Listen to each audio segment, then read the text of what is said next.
The governor signed a batch of bills over the weekend regarding immigration operations here in California. And one of the things that I want to address is, the governor was on social media and he wrote a post saying that Kristi Noem is going to have a bad day today. You're welcome, America. I want to give you an opportunity to respond to what the governor posted. I was shocked when I saw that post. He posted that the day before the Charlie Kirk Memorial, and we saw the same exact type of rhetoric in the days leading up to the assassination of Charlie Kirk. So for him to post that, I think was incredibly reckless. And we did refer that to the Secret Service so they can make a full threat assessment to see what the intent was behind that, and just to see if that message itself is triggering anyone to consider any violent acts against the secretary as well. It was certainly partisan, but why do you find it threatening?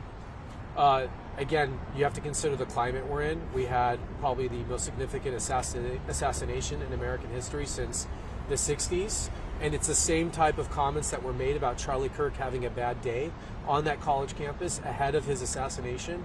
And so I think they knew exactly what they were doing when they wrote that post. I don't think those words were written by coincidence. And yes, I think that was incredibly reckless. And they're putting fuel on the fire, and we need to take these threats extremely seriously.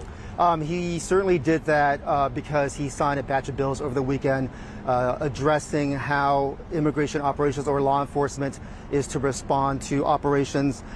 He doesn't say that in the tweet. He leaves it very ominous, and it's concerning. I think the exception that you took to the bill that was signed into law deals with law enforcement officers wearing face coverings.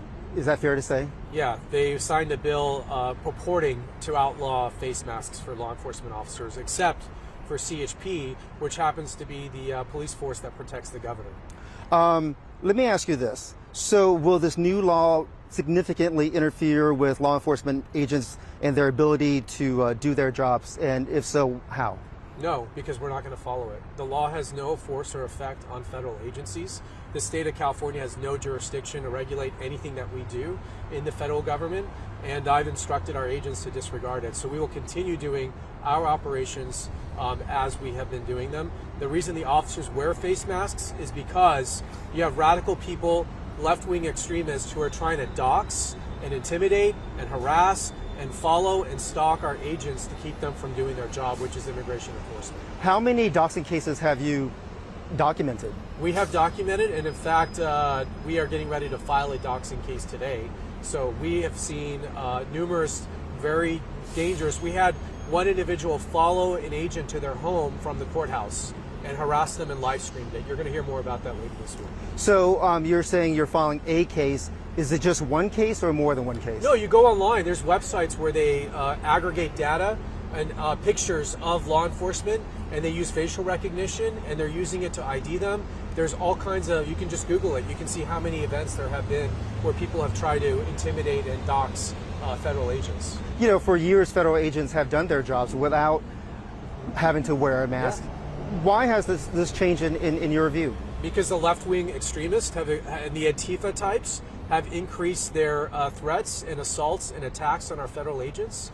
Again, like I said, they're doxing them, they're going to their homes, they're going to their family members. It's a form of intimidation, and our agents don't have to put up with it.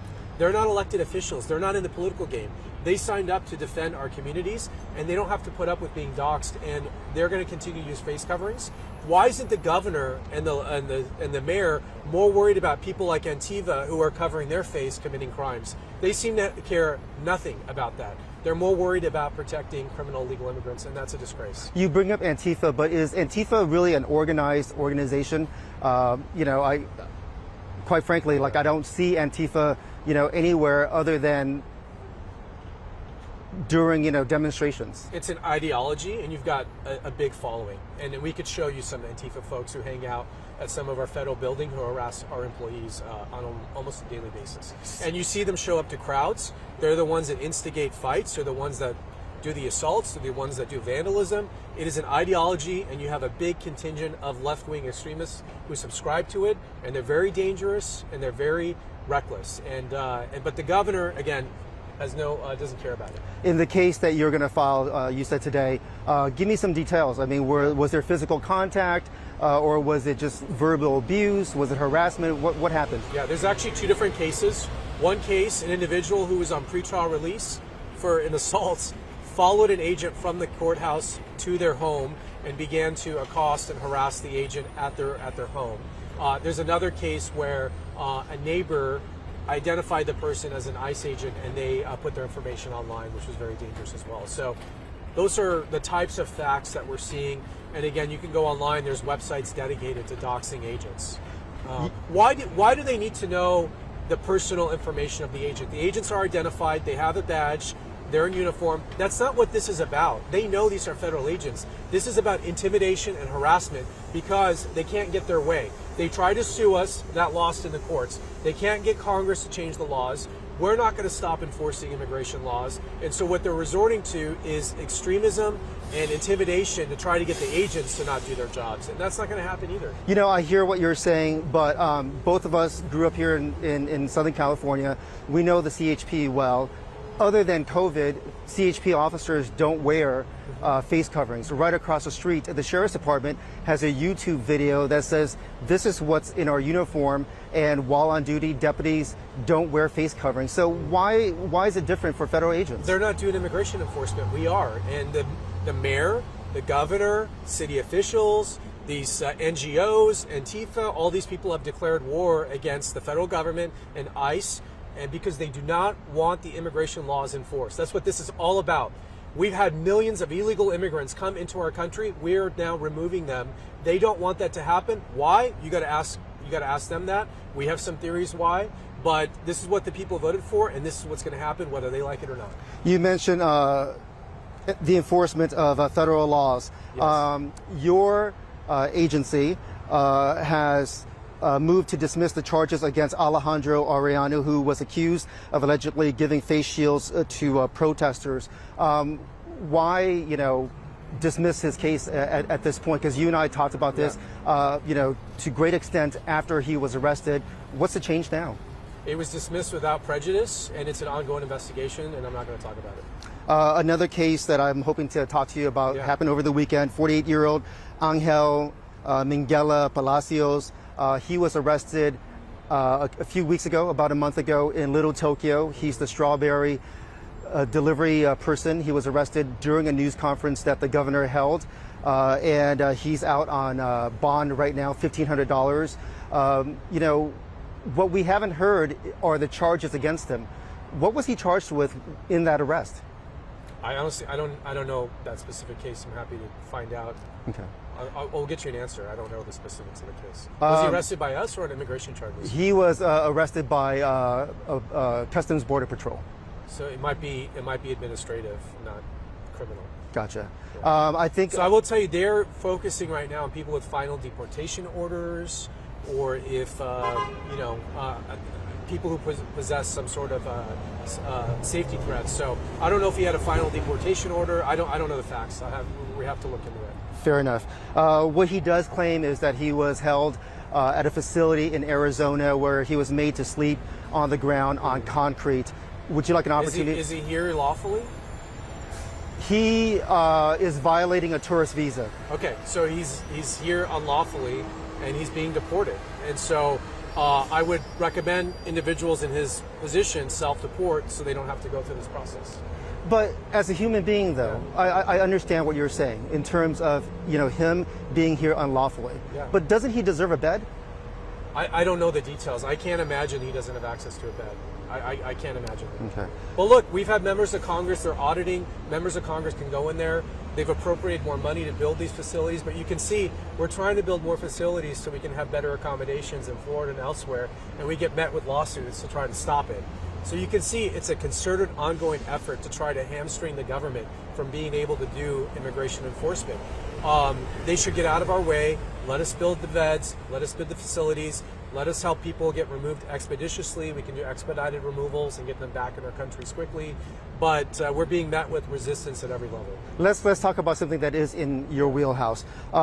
Since June, how many arrests have there been? Yeah. And how many indictments have there been? I think we're close to, we can get you the hard numbers, we're close to 80 arrests for either assaults or interference with our operations. I don't have the number on me, but several have been indicted. People are very confused about how this process works. Not everyone who is prosecuted is indicted. You can waive indictment and proceed by way of information, and we do that in a lot of the cases. Some of them we offer them misdemeanor dispositions, and so they agree to the misdemeanor, and so they aren't indicted in that case. But I think out of the 80, maybe 5 or so have been dismissed.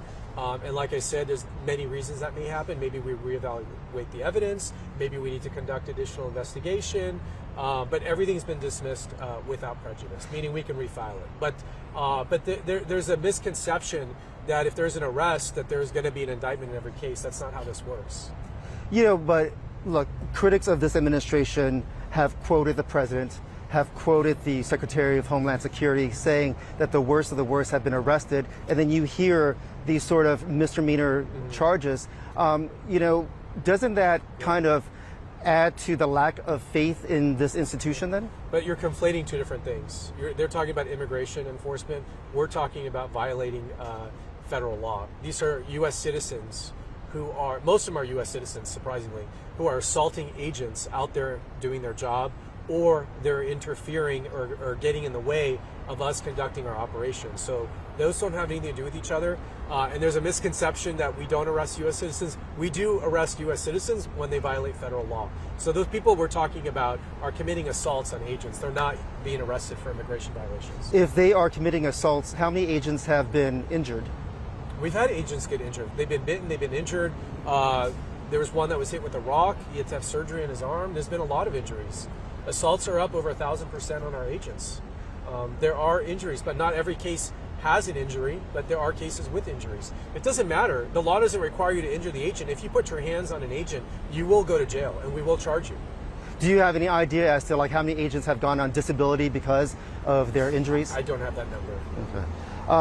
If I may, let's move on to some of the other bills that the governor signed, having to do with schools.